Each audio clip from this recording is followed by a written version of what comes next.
We have this Electrolux microwave. It's completely dead. The model and serial number. Okay, so we were able to drop the unit down on the countertop. Of course, the countertop is important. You don't want to scratch anything. The unit is down here. The first thing I did was I had to use an extension cord or just the plug to make sure we don't have any problem with the plug downstairs or at the back of the unit.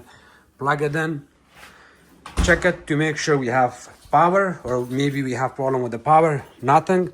I also confirmed that our power is good. We are getting power on this wall outlet. So now we're going to do some cleanup on the top, because of course it has been years that the customer never pulled it out, and I cannot blame the customer, because once you install these units, you don't pull it out of the wall unless you get a problem. So we're going to do some cleanup and then start working on it. This.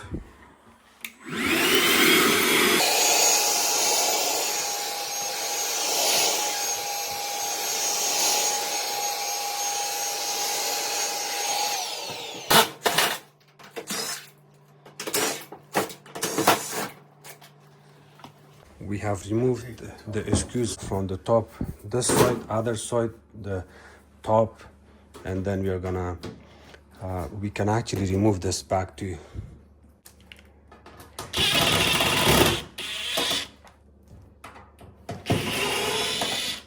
Do you have any screws at the back? No? You should have one under here somewhere. It's here, this one.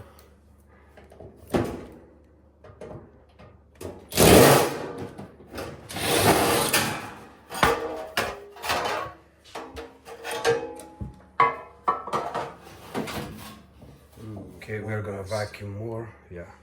We got a lot of dust here actually. You can give it to her so she can clean it.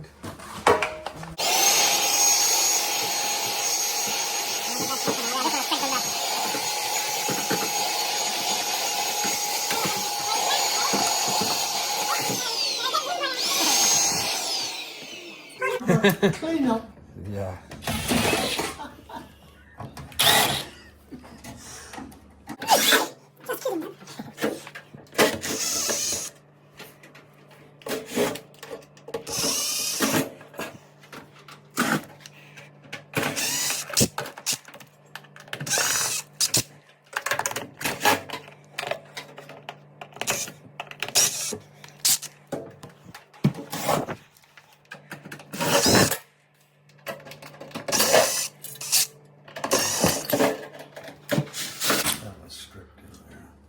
Okay, so if the screws are stripped, you can stick a flat screwdriver at the bottom, like this. Oh, you got it.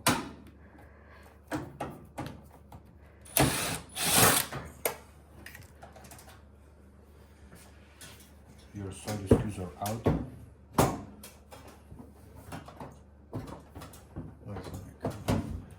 You need something to pry it up. No, this side is good. See what's happening here. Okay, so when you open these screws from the side, what happens is this panel expands a little bit out and it gets held by these screws. You do not have to remove these screws, but if you push the panel inside and then try to pull it out, the panel may come off. So it's still stuck in here. Here, see, now it's gonna come off. On one side, there's a screw here we are gonna remove. Oh, there's a screw here, here, and there. Yeah, in order to remove these screws, we're gonna remove this panel. It lifts up, it's held by one screw here. You remove this side screw. Did you remove your side? Yeah. Okay, so you may want to remove this one. Try to lift up the panel. Hang on, there's another one on the inside here. Okay, there's one screw here.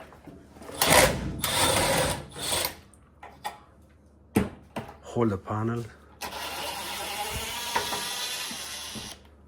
one on the top. Let's see. No, if you remove this screw, there's one screw at the bottom. Maybe add that screw back in. There's one screw that goes at the bottom. We are going to remove this.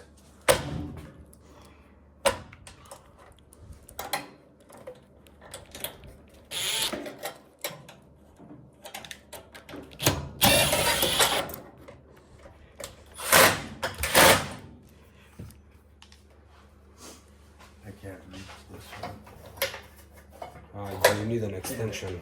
Here, use my extension. Add your drill bit on it.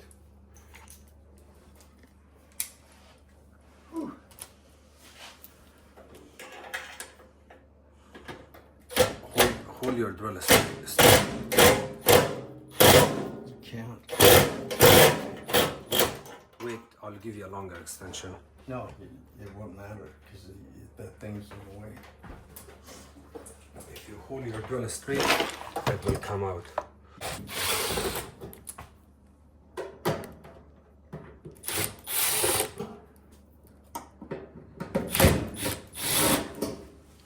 Okay, now you can reinstall your panel. Just leave it on the front. You could put the one side one. No, it has a clip that sits. Yeah, Oh, yeah. you're good.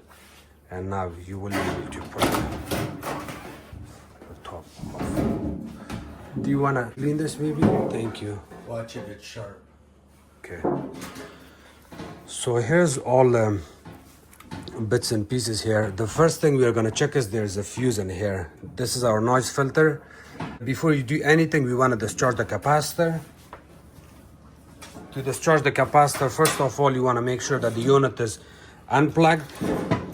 There's no power, and then hold a needle nose plier. Make sure you have insulated the protection here, so it's not going to electrocute you.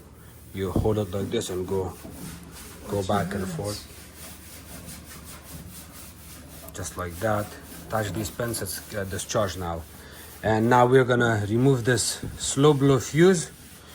You can use a screwdriver, just go like that. Did you test that fuse? No, we are gonna test it now. Test it. You check for continuity with the beep.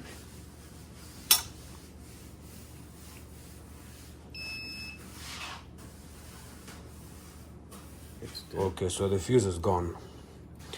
But we are not just gonna assume that the fuse is gone only. Before we replace the fuse, we wanna double check our micro switches, each of them on each side. There's two on this side. We're gonna check for continuity. Check that too. And we're gonna also check the other side, micro switches for continuity.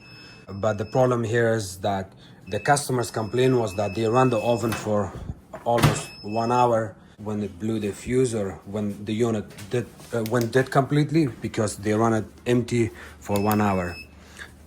Check the micro switch. I did. I'll check it so I can catch it on the video here.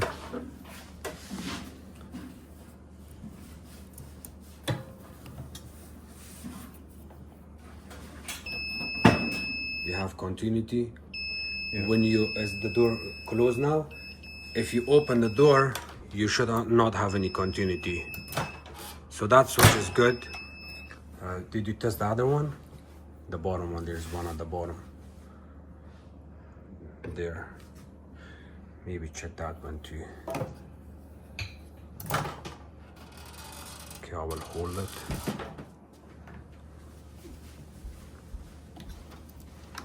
Oh, that's hard to reach. Okay, Okay, no that's continuity. a monitor. Yeah, when you close the door, you should have continuity. Okay, that's good. So this switch is good. Both of these micro switches are okay. It's a good practice to disconnect one of the wires when you do this test, but you can also do it without disconnecting any of the wires. And then the same thing, we got another micro switch here.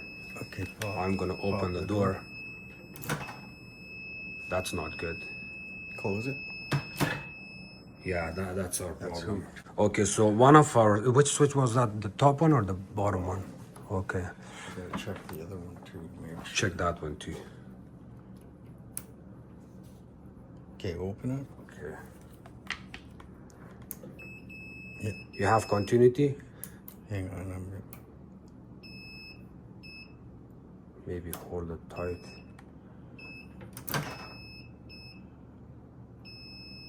Okay. Okay, so we have on and off continuity, and that's why it's important to always disconnect one of the wires, because it can also confuse you and give you a bad reading. Disconnect it and now test the switch.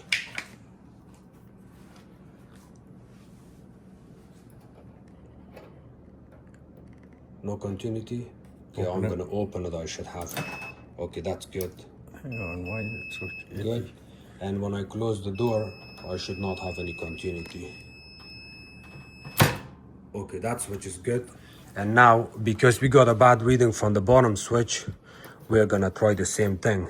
Remove one of the wires, disconnect it.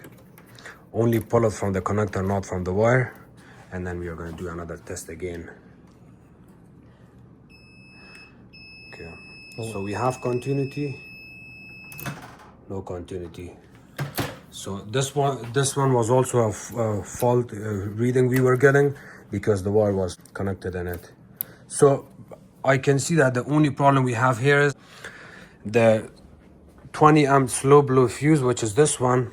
Usually it's about 20 amp, but yeah, it's 20 amp. It says 20 amp, but it does not mean we still don't have any problem. There is a good chance we may, I hope not, but in some cases there's chances that we may have a bad magnetron, because if you run the microwave empty for longer time, then it's also gonna cause the same issue. So what we can do is to confirm, to make sure we don't have any problem with the magnetron, is we're gonna check each of these pins to ground, to make sure the magnetron is not grounded to, it's not shorted to ground. If it's shorted to ground, we have a problem. So one wire, we're gonna leave it anywhere on the unit. It's all ground. Okay, so you're gonna hold this. I'm gonna go like this. Okay, so no continuity, which is good. Now we're gonna check the other pin. To check the other pin, we're just gonna go straight into the capacitor side. It's not shorted to ground, which is good. While Check the diode while you're doing that. okay, while one of your probes are on the cavity on the ground, hold it there, please. I'm also gonna check the capacitor. Not shorted to ground, not shorted to ground, not shorted to ground. Of course, this is ground part, so it's good. If it beeps, you're getting continuity in any of these pins from the magnetron, or here, or the capacitor side, except this one, then that means you have a bad capacitor. You can do the exact same thing on each of these components. For example, you can do this on the transformer. Hold it there. Transformer is not shorted to ground. Everything seems okay. If you replace the fuse and the fuse blows right away again, then we got a bigger problem here, and then we have to go through a lot of more testings to see what's causing it to short to ground. This little small control board you see where the fuse goes is called noise filter board, and if you got problem with the noise filter board, you will also have blown fuse. We are going to replace this now. We have it in stock. Oh. Good. Yes. This is the fuse. It doesn't look clean, but it's not about cleaning dirty. It's just the function of the inside. Good. Before we install the fuse, we are going to check for continuity, which he did already, and we are going to reinstall it back in. To reinstall the fuse, you just hold it on top of the noise filter, push it in, it's in. And now what we can do is we're gonna test it quickly, but before we test it, just to be on the safe side, we're gonna put only that top cover back in, just to keep it safe, and then we can plug it in and test it. You and your Sesame Street show. Oh, it's okay. It's okay. That's fine, it doesn't have to be perfect. So this panel is on, you do not have to add the screws back in, but you have to watch to make sure this panel is not getting in touch with any of the electronic stuff. I'm gonna plug it in now. Boom. No, it's here. Nice. It's on. Okay, so get a cup Beautiful. of water. Yeah.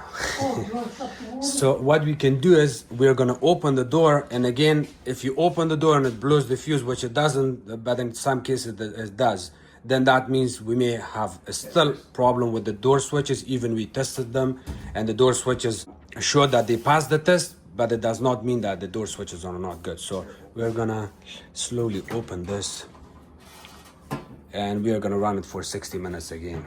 Just kidding. So 30 seconds. Do you have 30 seconds here? How do you run the microwave? Maybe run. After the replacement of the fuse, we replaced this fuse 3 times because I did not have my resettable fuse. We had to sacrifice each of the fuse after going through one of the component tests. Finally, I was able to bypass the transformer, which includes the capacitor, magnetron, diode, and of course the transformer itself. I found out that the transformer is not working, and the capacitor is also short to ground.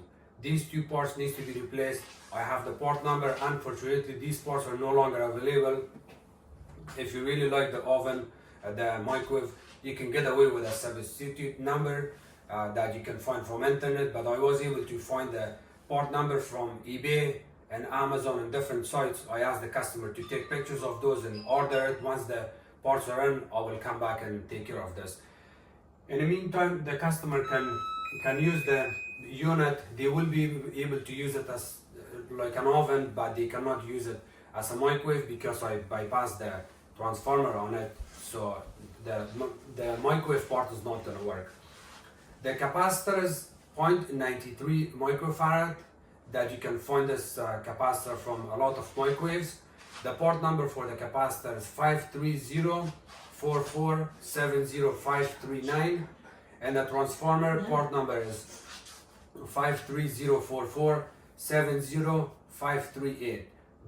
Both of these parts are no longer available from Electrolux Frigidaire, but you can always go with aftermarket part, or you can go with used one from eBay, Amazon, and different places. Thank you so much for watching my videos. If you guys have any questions, please comment below. Don't forget to subscribe to my channel, like my videos, and share it with others. You can also follow me on Facebook. It's called Hamid Appliances Repair. Thank you.